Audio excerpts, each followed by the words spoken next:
کرنا، کفار مکہ کہنے لگے کہ یہ محمد کا بنایا ہوا کلام ہے، یہ اللہ کی طرف سے نازل کیا ہوا کلام نہیں ہے۔ تو اللہ تعالیٰ نے قرآن کریم میں فرمایا کہ اگر تم یہ دعویٰ کرتے ہو کہ یہ میرا کلام نہیں ہے بلکہ محمد نے اپنی طرف سے اس کو گھڑ کر کے بنایا ہے، تو اللہ نے چیلنج کیا، قُلْ لَئِنِ اجْتَمَعَتِ الْإِنسُ وَالْجِنُّ عَلَىٰ أَن يَأْتُوا بِمِثْلِ هَٰذَا الْقُرْآنِ، کہ تم تمام کے تمام انسان اور جنات جمع ہو جاؤ اور جمع ہو کر کے اس جیسا ایک قرآن پیش کرو۔ لیکن کیا انہوں نے قرآن کو پیش کیا؟ نہیں کیا۔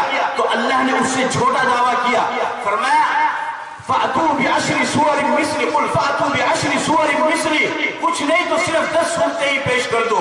وہ اس سے بھی عاجز آ گئے، تو اللہ نے فرمایا فَأْتُوا بِسُورَةٍ مِّن مِثْلِ، کہ تم اس جیسی ایک چھوٹی سی سورت ہی پیش کر دو۔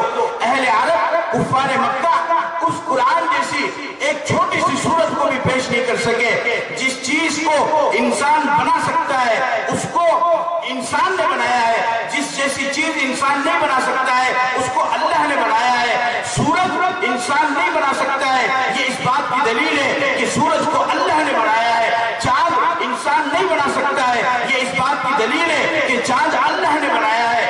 ستارے اللہ نے بنائے ہیں، انسان نہیں بنا سکتا ہے، اور زمین آسمان انسان نہیں بنا سکتا ہے، یہ اس بات کی دلیل ہے کہ اس کو اللہ نے بنایا ہے۔ قرآن کریم آج میرے نبی کو گزرے ہوئے 1400 سال کا زمانہ گزر چکا ہے، اور قرآن کریم جیسی کوئی ایک سورت اور ایک آیت بھی آج تک کوئی انسان نہیں بنا سکا۔ تو یہ بھی اس بات کی دلیل ہے کہ یہ قرآن میرے رب نے بنایا ہے، یہ قرآن میرے اللہ نے بنایا ہے، یہ محمد کا بنایا ہوا نہیں ہے۔ اگر محمد کا بنایا ہوا، محمد پر تو اترا ہے، اگر محمد مصطفیٰ صلی اللہ علیہ وسلم کا بنایا ہوا ہوتا تو فرمایا انما انا بشر مثلکم، محمد تو تمہاری طرح انسان ہے، تو تم بھی اس جیسا پیش کر دو، تم بھی تو فصاحت و بلاغت کے ماہر ہو۔ لیکن اہل عرب نہیں پیش کر سکے، آج تک نہیں پیش کر سکا کوئی، اور قیامت تک انشاءاللہ کوئی قرآن کے مقابلے میں دوسرا قرآن یا اس جیسی کوئی آیت نہیں پیش کر سکتا ہے۔ یہ اس بات کی سب سے بڑی دلیل ہے کہ اس قرآن کا بنانے والا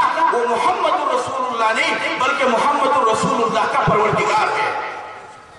آپ سمجھ گئے نا اچھی طریقے سے اس سوال کو اور اس خصوصی بات کو اپنی ذہن میں اچھی طریقے سے بٹھا کر کے۔ اب جب قرآن کریم کی بات چل پڑی تو یہاں پر ضمن ایک بات بتانا ضروری سمجھتا ہوں۔ بہت سارے لوگ یہ کہتے ہیں کہ جی فلاں صاحب کو دیکھو، اس نے قرآن کے مقابلے میں 2000 صفحے کی کتاب لکھ دی، فلاں مصنف کو دیکھو کہ اس نے قرآن کے خلاف 1000 صفحے کی کتاب لکھ دی، اور فلاں کو دیکھو اس نے قرآن کے خلاف 2 گھنٹے بیان کر دیا، فلاں کو دیکھو کہ اس نے قرآن کے خلاف 5 دن تک درس دے دیا، فلاں کو دیکھو اس نے 10 دن تک قرآن کے خلاف بھاشن دیا۔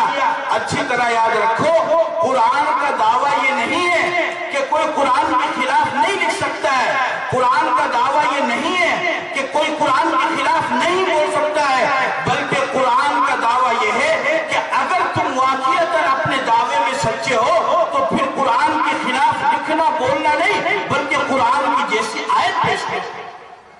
قرآن کا دعویٰ خلاف لکھنے بولنے کا نہیں ہے، بلکہ قرآن کا دعویٰ یہ ہے کہ تم میرے جیسا قرآن کریم پیش کرو، اور یہ انسان نہیں پیش کر سکتا ہے۔ اللہ تعالیٰ نے تمام نبیوں کو معجزہ عطا فرمایا۔ تو دوسرا سوال جو آپ کریں گے کہ یہودیوں اور عیسائیوں سے، تو آپ ان سے یہ پوچھئے کہ اللہ تعالیٰ نبی بناتا ہے تو نبی کے ساتھ میں اللہ تعالیٰ معجزہ بھی عطا فرماتا ہے، تو دلیل نبوت وہ انبیاء کی باقی رہتی ہے۔ موسیٰ علیہ السلام کی دلیل نبوت، موسیٰ علیہ السلام کا معجزہ نبوت وہ عصا ہے، کہاں ہے؟ موجود نہیں ہے۔ عیسیٰ علیہ السلام کا معجزہ نبوت پرندے کو اڑانا ہے، کہاں ہے پرندہ؟